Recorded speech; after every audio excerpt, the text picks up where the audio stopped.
A very good morning to all of you. My name is Dr. Ravneet Kaur.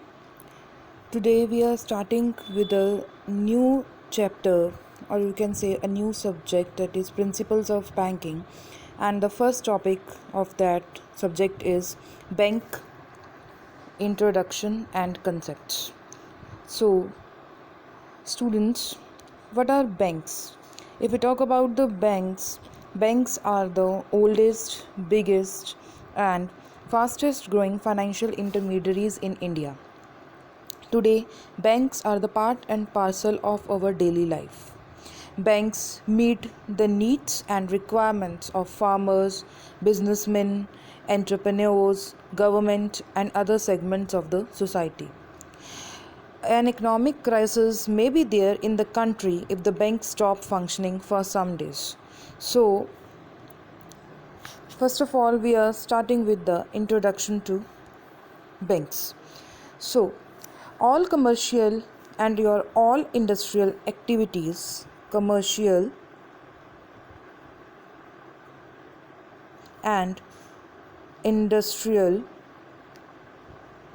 activities are well knitted with the banks. So, banking we can say is the fundamental basis of economic, industrial, and agricultural development of an economy. They are the most important depositories for public savings and important distributaries of finance. So, finance and public savings, these are the two most important functions of the bank. Now, next is origin of the bank. Now, we would be studying about the history of the banking in India. Earlier, what used to happen that the bankers were the goldsmith. Goldsmith here means that they used to deal in precious metals. And after that, people with surplus gold or money gradually began to deposit their precious metal with such persons.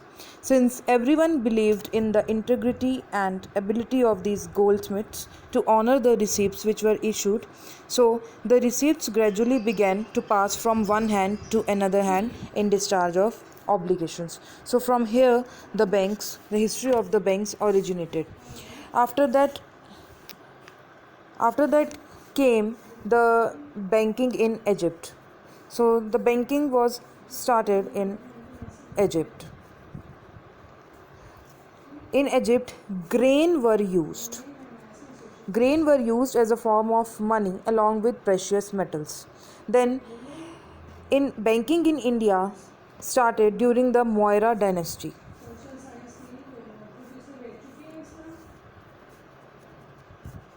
Moira dynasty. In Moira dynasty, an instrument called Adesha was used. So, what was Adesha? Adesha was used in ancient times and it was an order on a banker desiring him to pay the money of the note to a third person. After that, banking concept originated in Greece, in Rome, and so on.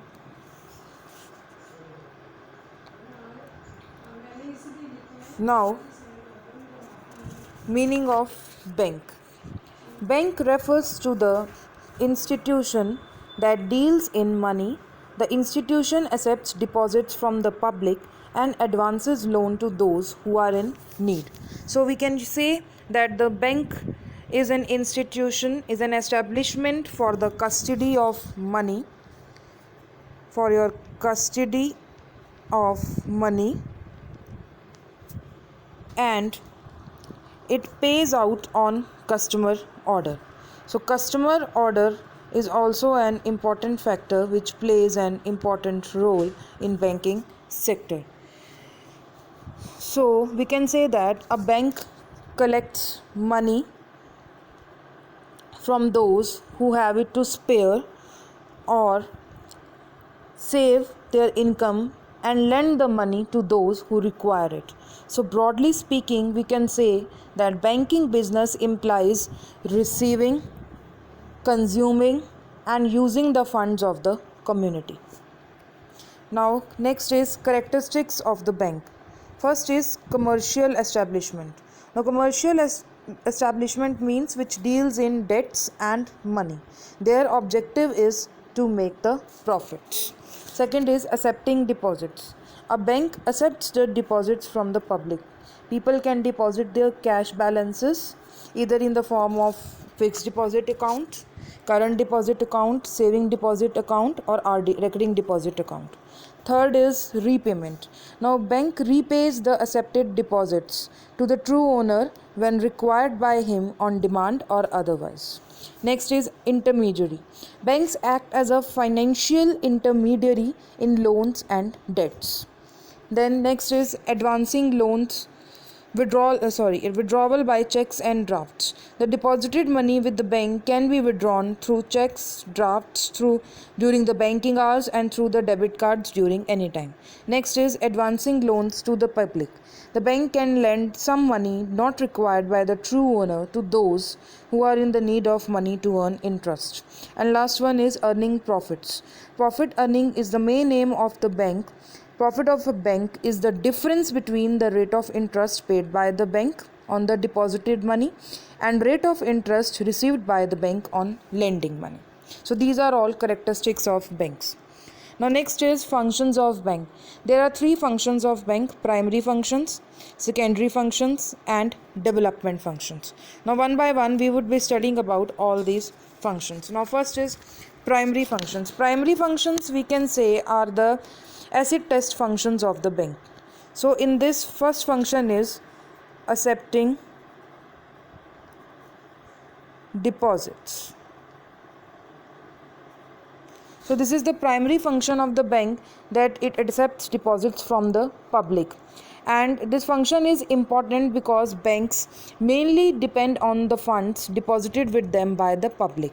The bank collects that money from those who have surplus to lend that money to those who require the loans. So fixed deposits are also, you can say, accepting deposits can be classified into various types. First is fixed deposit, second is current deposit, and third is saving deposit, and fourth is recurring deposit. Now first is fixed deposit. Now what is fixed deposit? Cash is deposited in this account for a fixed period. So the depositors can withdraw money only on the expiry of the period for which the deposit has been made. Then such deposit, the bank pays higher rate of interest depending upon your length of time period and amount of deposit. Second is yours current deposit, which is called as CD. What happens in this? A depositor can deposit and withdraw his funds any number of times he likes. So businessmen deposit their funds in this account, and generally no interest is paid by the bank on the current deposit account. A clean or secured overdraft can be obtained on current deposit. Third one is saving deposit, which is called as SD. This account is meant for small savings. If you have small savings, you can use this account. There is a limit on total weekly withdrawals, and moreover, banks pay interest on this account, but the rate of interest is less than the rate of interest which is paid on FD. Next is RD. RD stands for recurring deposit. Under this account, a specified amount is deposited every month. For example, you can take a time period of 12 months, 24 months, 60 months, and the amount cannot be withdrawn before the expiry of the given period. So this was all in the fixed deposits, or you can say deposits of time deposit. Now second function of the bank is advancing loans. This is the second primary function, advancing loans.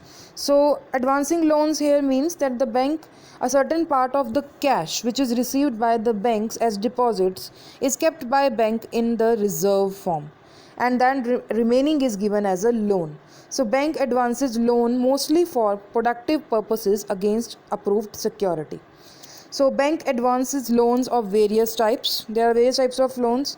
Loans can be advanced for a very short period for 1 to 14 days, which is called as money at call. Such advances are usually made to other banks and financial institutions. And overdraft can be provided by the bank, as I discussed in current deposit. Thirdly, cash credit is an important function or feature of advancing the loans. Now, what is cash credit? Under this system, bank advances loan to customer on the basis of his current assets, on the basis of his fixed assets. And what happens? The loans are given in the form of fixed amount. The bank enters the amount, you can say, in the accounts book of debtor. There is accounts book. The amount is entered in that accounts book, and the customer can withdraw it anytime, and the interest is chargeable on the whole amount from the day the loan is sanctioned to you. Next feature is discounting of bills. Now, what is bill discounting?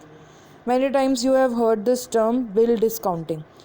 Under this, the bank facilitates your trade and commerce by discounting their bills, which means advancing a loan against a promise of repayment in future. So it is the most favored method of lending by the commercial banks. So this was the second step, that is advancing of loans. First we have done accepting deposits. Second was advancing of loans. And now the third one is creation of credit. Creation of credit. Now, what is credit creation? Under credit creation, the bank advances a loan or a credit. It does not lend cash but opens your account in favor of customer and credits the amount to that account. So it creates a claim against itself which is acceptable by the public for settlement of the debts. In this process, the bank creates money. What does the bank do? The bank needs not keep the entire deposits. The entire deposits are not kept in cash. So what happens is only part of deposits is required to be kept in cash, because the bank in practice is never required to repay all deposits in cash. And last one is system of payment. The check system was evolved in very early stages of banking. So through check, the customer directs the bank. The customer directs the bank to make payment to the pay. So this was all in the primary functions. Now next is secondary functions. In secondary functions, the first one is collection and payment of credit. So what is collection and payment of credit? That banks collect and pay the various negotiable instruments like checks, bills of exchange, promissory notes, etc. And banks also make payments on the behalf of customers like payment of your rent, income tax, insurance premium, and etc. Second one is purchase and sale of securities. Banks also undertake to purchase and sell your securities. This is the second function of secondary bank, like shares, stocks, bonds, units, and debentures on the behalf of customers. Third is trustee or executor. The bank also acts as a trustee and executor of the property of their advice. Bank undertakes administration of will or settlements and trusteeship functions through its expert staff or specialized departments. Next is remittance of money. Money is also remitted from one place to another. The commercial banks remit funds on behalf of customer from one place to another through checks, through drafts, through mail, through transfers, or any other medium. Next is bullion trading. It is also an important function, secondary function of bank. What happens in bullion trading? That the commercial bank trade in bullions like gold and silver in many countries. There are various commercial banks like SBI, IOB, Canara Bank, Allahabad Bank who have been allowed to import the gold, which has been put under the general license category also. Now third is development functions. These are the other important functions. First, that is mobilization of savings, which we have already covered, that banks collect ideal savings of the people and invest the same in productive activities, which helps in generating the capital in the economy. Second is extension of banking services in rural area. Yes, the bank is also catering to the rural sector, and it has opened its branches in rural areas and small towns to provide banking facilities to the people who are living there. Third is providing loans to the weaker sections.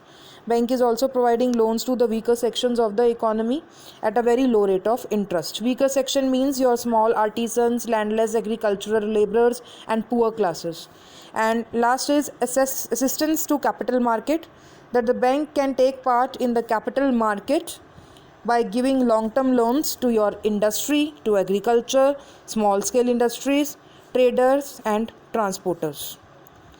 Now, last one is modern functions. There are certain modern functions which we are observing and performing in our day-to-day life in the banking sector also. First is ATM. ATM stands for Automated Teller Machine, which has revolutionized the banking activities. Many banks have introduced ATM facilities, 24/7 banking facilities. The debit and credit card holders of the bank can withdraw cash in emergency from the ATM at any time. Second one is credit cards. Credit cards were introduced in India in the form of plastic money, which acts as an instrument of credit. What is the main function of credit card? That it replaces the paper money. The card holder may purchase goods from many authorized dealers by using the credit card at nominal rate of interest, and you can withdraw cash from ATMs up to a specified limit maintained by the bank, and the credit card holders need not carry cash in their pockets. Third is telebanking. It is also an important function, modern function of bank. Telebanking means it is a delivery channel for marketing banking services. A customer can do entire non-cash related banking over the phone anywhere and at any time. You can use automated voice recorders or ID numbers for rendering telebanking services. Next is internet banking. Internet banking is also gaining popularity and has become famous worldwide, which enable banking at the click of a mouse.